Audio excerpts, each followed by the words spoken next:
ನಮಗೆ ಸ್ವಂತ ಮನೆ ಕೊಟ್ಬಿಟ್ಟು ಮನೆ ಇದ್ರು ಪಕ್ಕದಲ್ಲಿದ್ರು ಕೂಡ ಇಲ್ಲ ಕೂಡ ಪಕ್ಕದಲ್ಲಿ ಇರಬೇಕು ಕೆಂಪೇಗೌಡ ಕುದುರೆ ಕುದುರೆ ಇಟ್ಕೊಂಡು ಸೊ ಇನ್ನ ಈ ಮನೆ ಇಲ್ಲೇ ಇದೆ ಎದುರುಗಡೆ ಮನೆ ಅವ್ರ ಮನೆ ಎದುರುಗಡೆ ನಮ್ಮ ಮನೆ ಇದೆ ಪಕ್ಕದಲ್ಲಿ ನಾವು ಹಿಂದೆ ಈಗ ಮುಂದೆ ಕಟ್ಕೊಂಡಿದ್ದೀವಿ ಅಷ್ಟೇ ಊರ ಒಳಗಡೆ ಮನೆ ಇತ್ತು ಇವರು ನಮಗೆ ಮನೆ ಬೇಕು ಇಟ್ಕೊಂಡು ಗೌಡ ಪಕ್ಕದಲ್ಲೇ ಸೊ ನಮ್ಮ ಭಾಳ ಆತ್ಮೀಯ ಸ್ವಾಮಿ ಹೌದು ಮತ್ತೆ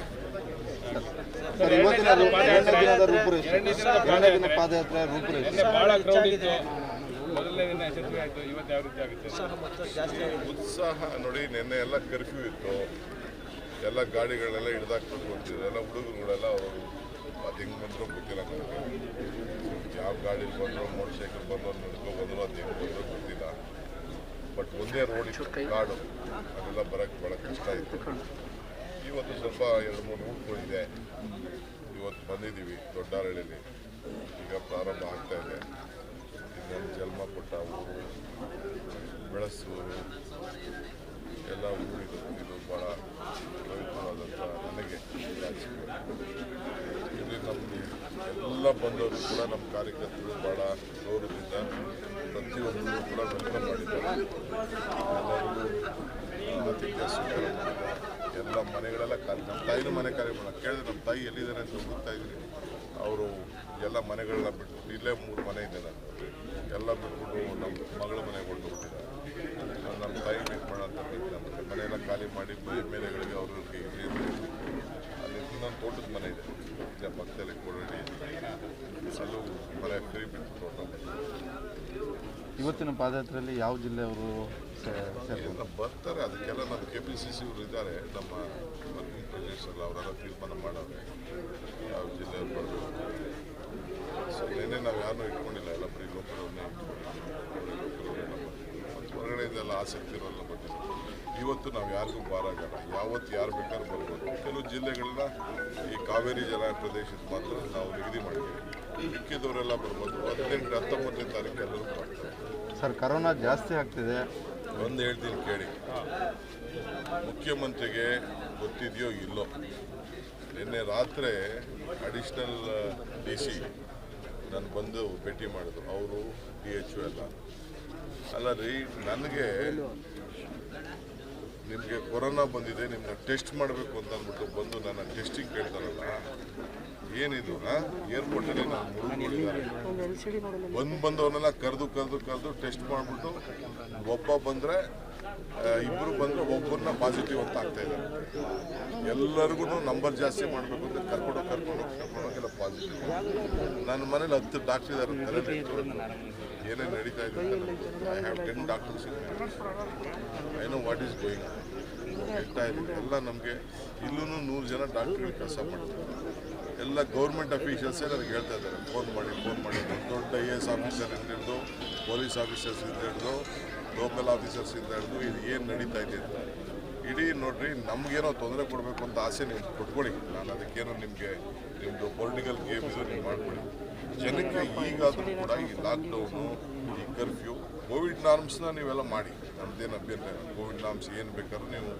ರೆಸ್ಟ್ರಿಕ್ಷನ್ಸ್ ಮಾಡಿ ಅದೇನು ತಪ್ಪೇನಲ್ಲ ಈ ಕರ್ಫ್ಯೂನ ಎಲ್ಲ ತೆಗೆದುಬಿಡಿ ಸುಮ್ಮನೆ ಅವ್ರಿಗೆ ವ್ಯಾಪಾರ ವಹಿವಾಟು ಎಲ್ಲ ಎಷ್ಟು ಎಫೆಕ್ಟ್ ಆಗ್ತದೆ ಗೊತ್ತಾ ಈಗ ಪ್ರೈವೇಟ್ ಅವ್ರಿಗೆ ಈಗ ನಿಮಗೆ KSRTC ಪರಿಸ್ಥಿತಿ ಏನಾಗಿದೆ ಮೆಟ್ರೋ ಪರಿಸ್ಥಿತಿ ಏನಾಗಿದೆ ನಿಮ್ಮ ಗೌರ್ಮೆಂಟ್ ಅವ್ರದ್ದು ಈಗ ನಿನ್ನೆ ಎಲ್ಲ ಕೇಸ್ ಬುಕ್ ಮಾಡ್ತೀನಿ ಅಂದ್ರಲ್ಲ ಬೆಂಗಳೂರಲ್ಲೆಲ್ಲ ವೀಡಿಯೋ ಎಲ್ಲ ನಾನು ತರಿಸಿದ್ದೀನಿ ಎಲ್ಲ ಬಂತು ನನಗೆ ರಾತ್ರಿ ಎಲ್ಲ ವೀಡಿಯೋಗಳು ನೋಡಿದೆ ಎಲ್ಲಿತ್ತು ನಿನ್ನೆ ರಾತ್ರಿ ಕರ್ಫ್ಯೂ ಬೆಂಗಳೂರಲ್ಲಿ ಕರ್ಫ್ಯೂ ಎಲ್ಲಿತ್ತು ಎಲ್ಲ ಜನ ಎಲ್ಲ ಓಡಾಡ್ತಿದ್ರು ಎಲ್ಲ CCTV ಇದೆಯಲ್ಲ ಎಲ್ಲ ನೀವು ಕೇಸ್ ಹಾಕಿ ಹಿಂದೆ ಎಲ್ಲ ನಡೆದಾಗ ಕೊರೋನಾ ಇದ್ದಾಗ ಡಿಸಾಸ್ಟರ್ ಮ್ಯಾನೇಜ್ಮೆಂಟ್ ಇತ್ತು ನಿಮ್ಮ ಪಾರ್ಟಿಯವ್ರ ಮೇಲೆ ಒಬ್ಬರು ಆಗಲಿಲ್ಲ ಯಾರೋ ಒಬ್ಬ MLA ಬಿಜಾಪುರದವನು ಮುಸಲ್ಮಾನ್ ಬಾಂಧವ್ರ ಮೇಲೆ ಬಾಯಿ ಬಂದಂಗೆ ಮಾತಾಡ್ತಿದ್ದ ಇನ್ನೊಬ್ರು ಯಾರೋ ಬಾಯಿ ಬಂದಂಗೆ ಮಾತಾಡ್ತಿದ್ದ ತಬ್ಲಿಕ್ಕು ಅವ್ರು ಹೆಚ್ಚಿಬಿಡ್ತಾರೆ ಇದು ಮಾಡಿಬಿಡ್ತಾರೆ ಅಂತ ಅವ್ರ ಮೇಲೆಲ್ಲ ಯಾಕೆ ಕೇಸ್ ರಿಜಿಸ್ಟರ್ ಮಾಡಲಿಲ್ಲ ಬರೀ ನಮ್ಮ ಮೇಲೆ ಕೇಸ್ ರಿಜಿಸ್ಟರ್ ಮಾಡ್ತಾ ಇದ್ದೀರಾ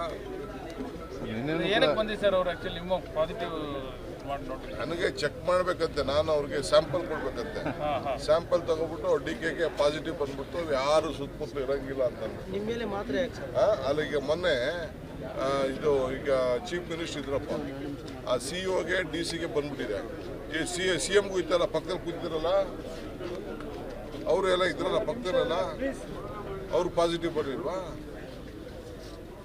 ಸುಮ್ಮನೆ ಎಲ್ಲರೂ ಉಂಟೇನ್ರಿ, ಮಾನ ಮರ್ಯಾದೆ ಹೋಗ್ತದೆ, ನಾಚಿಕೆ ಮಾನ ಮರ್ಯಾದೆ ಇರಬೇಕು.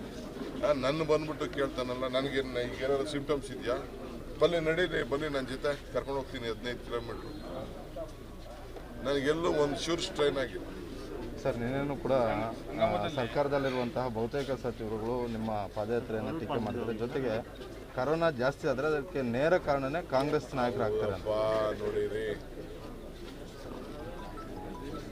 ಅಧಿಕಾರ ಕೊಟ್ಟವ್ರೆ, ಅವ್ರದ್ದು ಉದ್ದೇಶನೇ ನಮ್ಮ ಮೇಲೆ ಹಾಕ್ಬೇಕಿದ್ರು ಅಂತ.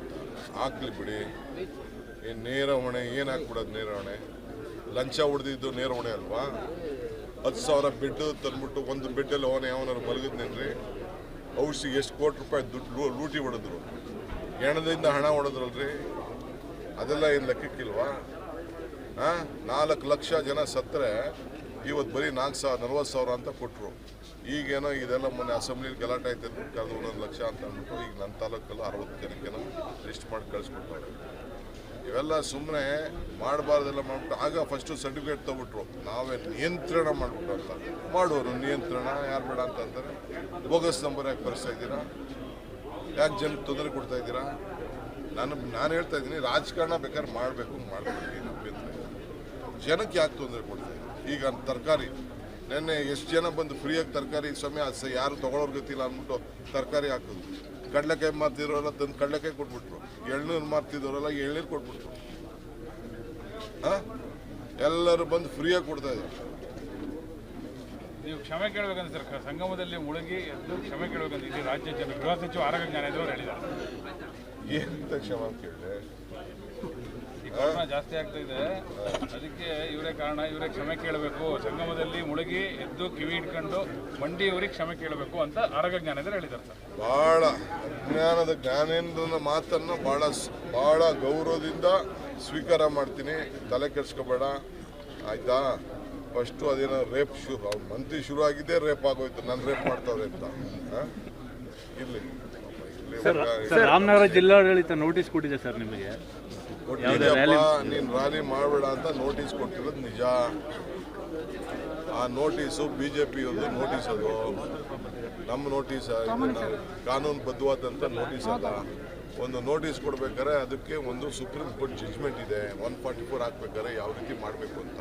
ನಿನ್ನೆ ಯಾವುದೋ ಮಾಧ್ಯಮದವರು ಸ್ಟೇಟ್ ಲೆವೆಲ್ ಪೇಪರ್ ಅವ್ರು ಬರ್ದವ್ರೆ, ನೋಡಿ ಅದನ್ನು ಬೇಕು ಅಂತ ರಾಜಕೀಯವಾಗಿ ನಮ್ಮ ಇದನ್ನು ಕ್ಯಾನ್ಸಲ್ ಮಾಡಬೇಕು ಅಂತ ಮಾಡಿದ್ದಾರೆ. ಈಗ ನೆನ್ನೆ ಫಸ್ಟ್ ಇರಲಿ ಆ ಲಿಸ್ಟ್, ವೋಟರ್ ಲಿಸ್ಟ್ ಎಲ್ಲ ಕೊಟ್ಬಿಡ್ತೀನಿ, ಯಾರು ಬಂದಿದ್ರು ಅಂತ ಎಲ್ಲ ವೀಡಿಯೋಗಳೆಲ್ಲ ನಿಮ್ಮ ಅವ್ರ ಹತ್ರನೂ ಇದೆ, ಪೊಲೀಸವರೆಲ್ಲ ವೀಡಿಯೋ ಮಾಡಿದ್ರೆ ನಾನು ಕೊಡ್ತೀನಿ. ಬೆಂಗಳೂರಲ್ಲೆಲ್ಲ ಓಡಾಡ್ತಿದ್ದವ್ರು ಇದ್ದಾರೆ, BJP ಲೀಡರ್ಗಳು ಓಡಾಡ್ತಿದ್ದಾರೆ. ಫಸ್ಟು ಅವ್ರ ಮೇಲೆಲ್ಲ ಕೇಸ್ ಮಾಡ್ಕೊಂಡು ಬರಲಿ. ಇದು ಒಂದಕ್ಕೆಲ್ಲ, ರಾಮನಗರಕ್ಕೆ ಒಂದಕ್ಕೆಲ್ಲ, ಇಡೀ ರಾಜ್ಯದಲ್ಲಿ ನೆನ್ನೆ ಕರ್ಫ್ಯೂ ಇತ್ತು. ನೀವು ಮಾಧ್ಯಮದವರು ಫಸ್ಟ್ ಆ ಕೆಲಸ ಮಾಡಿ, ನೀವು ದಯವಿಟ್ಟು ಸರ್ ನೆನ್ನೆ ಜ್ವರ ಅಂತ ವಾಪಸ್ ಹೋಗಿದ್ರು, ಬರ್ತಾರಂತ ಏನು ಬ್ರೇಕ್ಫಾಸ್ಟ್ ಇನ್ನು ಸ್ವಲ್ಪ ತಿರಿ, ಬ್ರೇಕ್ಫಾಸ್ಟ್ ಇಲ್ಲೇ ಬ್ರೇಕ್ಫಾಸ್ಟ್ ದೊಡ್ಡಾರ್ಗೆ ಮನೇಲಿ ಬ್ರೇಕ್ಫಾಸ್ಟ್ ಸರ್ ನಿನ್ನೆ ನಿಮ್ಮ ಕಾಲ್ ಸ್ಲಿಪ್ ಆಗಿದ್ದ ವಿಚಾರ ಇಟ್ಕೊಂಡು BJP ಅವರು ಟ್ರೋಲ್ ಮಾಡ್ತಾ ಇದ್ದಾರೆ ಸರ್. ನೋಡ್ರಿ, ನಾನು ಕೂತ್ರು ಖುಷಿ, ಅವ್ರಿಗೆ ನಿಂತರು ಖುಷಿ, ಮಲಗಿದ್ರು ಖುಷಿ. ನಾನು ನೆನ್ಸ್ಕೊಳ್ಳಿಲ್ಲ ಅಂದ್ರೆ ಅವ್ರಿಗೇನೋ ಇದು ಬರೋದಿಲ್ಲ. ಅದೇನೋ ಅಶ್ವತ್ಥ ಹೇಳಿದ್ರು ಅವ್ರಿಗೆ, ನಾನು ನೆನ್ಸ್ಕೊಳ್ಳಿಲ್ಲ ಅಂದ್ರೆ ಪಾಪ ಅವ್ರಿಗೆ ಇದೇ ಬರೋದಿಲ್ಲ, ಸ್ಟ್ರೆಂತೇ ಬರೋದಿಲ್ಲ ಅಂತ. ಸರ್, ಈಗ ನಿನ್ನೆ ಯಶಸ್ವಿಯಾಗಿ ಪಾದಯಾತ್ರೆ ಆಯಿತು, ಇನ್ನು 9 ದಿನ ಕೂಡ ಯಶಸ್ವಿ ಆಗುತ್ತಾ? ಸರ್ಕಾರ ನಿಮ್ಗೆ ಅವಕಾಶ ಮಾಡಿಕೊಡುತ್ತಾ? ಬೆಂಗಳೂರಿಗೆ ಎಂಟರ್ ಆಗ್ಲಿಕ್ಕೆ ಬಿಡ್ತಾರಾ? ನೋಡಪ್ಪ, ಅವ್ರಿಗೆ ಏನು ಬೇಕಾದ್ರೂ ಮಾಡಿಕೊಡು, ನಮ್ಮ ನಿರ್ಧಾರ ಅಚಲ. ಇಡೀ ರಾಜ್ಯದ ಕಾರ್ಯಕರ್ತರಿಗೆ ಬಸ್ ಇರಲಿಲ್ಲ, ಏನಿಲ್ಲ, ಬಸ್ ಇರಲಿಲ್ಲ, ಓಡಾಡಿರಲಿಲ್ಲ, ನಿಂತೋಗಿತ್ತು. ಈಗ ಮುಂದಕ್ಕೆ ನಡೀತಾ